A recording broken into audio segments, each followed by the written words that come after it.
Doctor గారు, heart attack వచ్చినప్పుడు hospitals అందుబాటులో లేని వ్యక్తులైతే ఎంతో సతమతం అయిపోయి ఏం చేయాలో అర్థం కాని పరిస్థితుల్లో ప్రాణాలు కూడా కోల్పోతూ ఉంటారు కదా!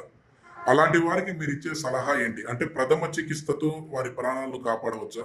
ప్రథమ చికిత్స అంటే హార్ట్ అటాక్ రావడం అంటే కొన్ని ఏం చేస్తారంటే వాళ్ళు గ్యాస్ ట్రబుల్ వచ్చినప్పుడు హార్ట్ అటాక్ కంగారు పడిపోతారు.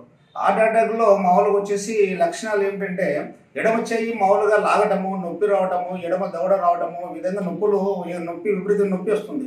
అది తెలియక గ్యాస్ ట్రబుల్ కూడా అలాగనే వస్తుంది. కానీ ఎడమ చేతికి రాదు అది. ఒక గుండెల్లో మాత్రమే ఉంటుంది. సరే హార్ట్ అటాక్ వచ్చినప్పుడు మనం ఏం చేయాలంటే అందుబాటులో ఉన్నప్పుడు వాళ్ళ స్నేహితులు గాని, వాళ్ళు గాని మాకు వచ్చేసి ఇండియన్ రెడ్ క్రాస్ సొసైటీలో ఒక ట్రైనింగ్ ఇచ్చారు. దాంట్లో ఏమిటంటే మామూలుగా వచ్చేసి వెల్లెలకలా ఉండబెట్టి మనిషిని మామూలుగా మామూలుగా ఈ గుండె ఉంటుంది కదా!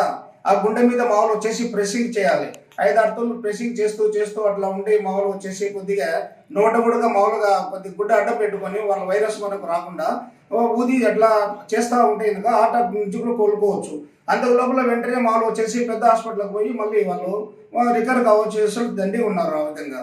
మనము తెలిసి తెలియక అట్లే హార్ట్ అటాక్ అని కూర్చుంటే మాత్రము ప్రాణాలు పోవాల్సిందే.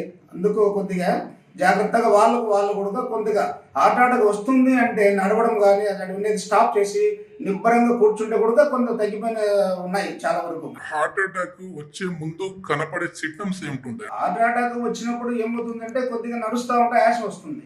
లేదు ఇంట్లో కూర్చున్న కూడా చెమటలు పట్టడము వల్లంతా ఎంత చలిగాలిగా చాలా ఫ్యాన్ ఉన్నా కూడా ఏసీ ఉన్నా కూడా వల్లంతా చెమటలు వస్తాయి.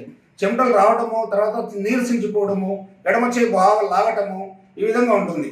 అప్పుడు మనం ఏం మెడిసిన్ ఇచ్చినా ఏం లేకున్నా కష్టం. ప్రశాంతతగా ఉండి రోజు సంతోషంగా ఆనందంగా ఉంటే మామూలుగా చిరాకు పడితే మాత్రం వెంటనే హార్ట్ అటాక్ వచ్చేసి వాళ్ళు డౌన్ అయిపోయి బీపీ డౌన్ అయిపోయి చనిపోయేదానికి కూడా ఆస్కారం ఉంది. కానీ భయపడకుండా నాకు ఏమవుతుందిలే అని తొందరగా ఉండి కోలుకొని వెంటనే హాస్పిటల్‌కి పోతే వాళ్ళ ప్రాణాలు దక్కించుకోవచ్చు. ఎట్లాంటి టాబ్లెట్లు వీళ్ళు రోజు కంటిన్యూగా వాడుతూ ఉండాలి? అది మామూలుగా వచ్చేసి హార్ట్ అటాక్ వాళ్ళు ఉన్నారు కదా స్పెషలిస్ట్ వాళ్ళు చెప్పాలి. మా వరకైతే ఏదో యాస్పిరిన్ టాబ్లెట్స్, సార్బిటేట్ టాబ్లెట్ నోట్లో పెట్టి మామూలుగా చేశామంటే వెంటనే ఆ చెమటలు తగ్గడము, పెయిన్ తగ్గడము తర్వాత చేసేయాలి. కానీ వేరే మందులు ఇచ్చి లేనిపోని చేయకూడదు. సాధ్యంత వరకు తొందరగా హాస్పిటల్‌కి పోవడం. కానీ సార్బిటేట్ అనేది నోట్లో పెట్టుకొని చేసేస్తే దానివల్ల ఈ బ్లడ్ పతలనయ్యి మామూలుగా రక్తం హార్ట్ అటాక్ అనేది కొద్దిగా స్ట్రోక్ తగ్గిపోతుంది.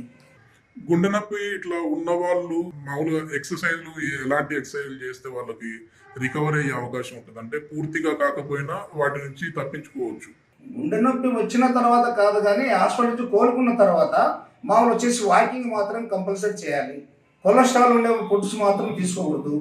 బ్లడ్ సర్క్యులేషన్ బాగా అయ్యేదానికి మామూలు వచ్చేసి మా ఆయుర్వేదంలో అయితే ఏం చేస్తామంటే ప్రతిరోజు పడిగడుపున 4 వెల్లుల్లిపాయలు పచ్చివి మనం తినే టిఫిన్‌లో ఆహారంలో ఏదైనా సరే టిఫిన్‌లో అంటే దోసలు తినొచ్చు, ఉప్మాలు తినొచ్చు, రొట్టెలు పెట్టుకొని తినొచ్చు. స్టార్టింగ్‌లోనే 4 వెల్లుల్లిపాయలు తింటా ఉంటే లైఫ్‌లో కూడా నీకు మామూలుగా వచ్చేసి హార్ట్ అటాక్ రాదు. తర్వాత నా అనుభవంలో కూడా నాకు కూడా అలాగే వచ్చినాయి. అది నేను అనుభవిస్తున్నాను. ఇప్పుడు ఏం మెడిసిన్స్ వాడట్లేదు. 4 వెల్లుల్లిపాయలు తిని ఆరోగ్యాన్ని నేను సరి చేసుకున్నాను. మీరు కూడా ఎవరైనా హార్ట్ అటాక్ నుంచి బయటపడిన తర్వాత ప్రతిరోజు ఒక 4 వెల్లుల్లిపాయలు ఉదయం కూడా మీరు సేవిస్తే ఖచ్చితంగా పచ్చవాయువు రాదు, హార్ట్ అటాక్ రాదు. ఛాలెంజ్ ఇది మాత్రం నేనే నార్మల్ నేను చెప్తున్నాను. అంటే అది ఎట్లా వేయించుకొని తినాలా లేదంటే పచ్చిగానేనా? పచ్చి అది మామూలుగా పచ్చి దాని పొట్టు తీసేసి 4 వెల్లుల్లిపాయలు మాత్రమే ప్రతిరోజు పడిగట్టుకుని తినాలని.